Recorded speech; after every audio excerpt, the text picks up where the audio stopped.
बरं झालं महाराष्ट्र पोलिसांनी आमचे मंत्री महोदय नशे में धुन नाही ते असं काही म्हटलं नाही। यासाठी मी सांगतो, ज्यावेळेस मी सुरतला होतो, सुरतला त्यावेळेस गुजरातच्या पोलिसांनी महाराष्ट्र के आमदार नितीन देशमुख नशे में धुन था इसलिए हमने उठा केले गए। रातचा 3:30चा दरम्यानचा टाइम होता अध्यक्ष महोदय। त्यावेळेस मी रस्त्याने सुसाट चालत होतो आणि गुजरातचे पोलीस 100-150 पोलीस माझ्या मागे येत होते। मंत्री महोदय तर महाराष्ट्रामध्ये होते, ज्या मातीत जन्माला आले त्या महाराष्ट्रातले होते, त्या महाराष्ट्रातले पोलीस होते। पण ज्या ठिकाणी मला सुरतला नेण्यात आलं होतं त्या ठिकाणी गुजरातचे पोलीस होते। 3:30चा टाइम होता। सकाळी 100 पोलिसांनी मला उचललं। एखाद्या आरोप्यासारखं का एखादी डेड बॉडी अशी उचलतात अशा पद्धतीने मला उचललं आणि हॉस्पिटलमध्ये नेलं आणि जबरीनं मला माझ्या दंडामध्ये जबरीनं इंजेक्शन टोचले आणि दुसऱ्या दिवशी पेपरला बातमी आली, आमदार नितीन देशमुख को दिल का दौरा गिर गया। ही बातमी अध्यक्ष महोदय पेपरला आलं होतं।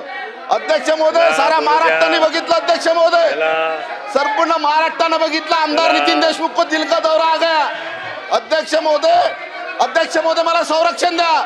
अध्यक्ष महोदय ज्या पेपरला ज्या टीव्हीला जी बातमी आली, त्या टीव्हीवर जी बातमी आली की आमदार नितीन देशमुख को दिल का दौरा द्या, माझ्या कुटुंबाचं काय झालं अध्यक्ष महोदय, माझ्या परिवाराचं काय झालं अध्यक्ष महोदय।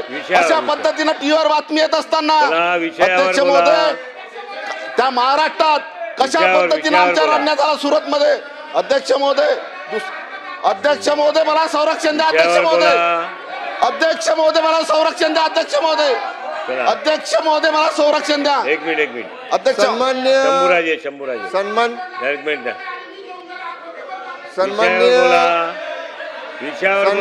अध्यक्ष महाराज, चला एक मिनिट सन्मान्य शंभूराजे, चला सन्मान्य सदस्य नितीन देशमुख साहेब हे अंतिम आठवडा प्रस्तावावरती बोलतायत प्लीज। आणि आता अंतिम आठवडा प्रस्तावावरती बोलताना महाराष्ट्रातली कायदा सुव्यवस्था पार गुजरातच्या कायदा सुव्यवस्थेकडे नेऊन त्यांनी सोडली। राज्याबाहेरचं ते बोलले ते तर रेकॉर्डवरनं आपण तपासून रेकॉर्डवरनं काढून टाका नंबर 1।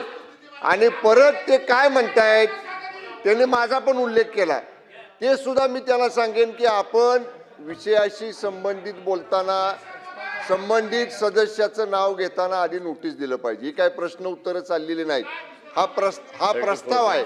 आणि म्हणून नाही तुम्ही वस्तुस्थिती जरूर मांडा, पण ते जे बोलले ना अध्यक्ष महाराज ते दादांत खोटं आहे, त्याच्यामध्ये बिलकुल तथ्य नाही।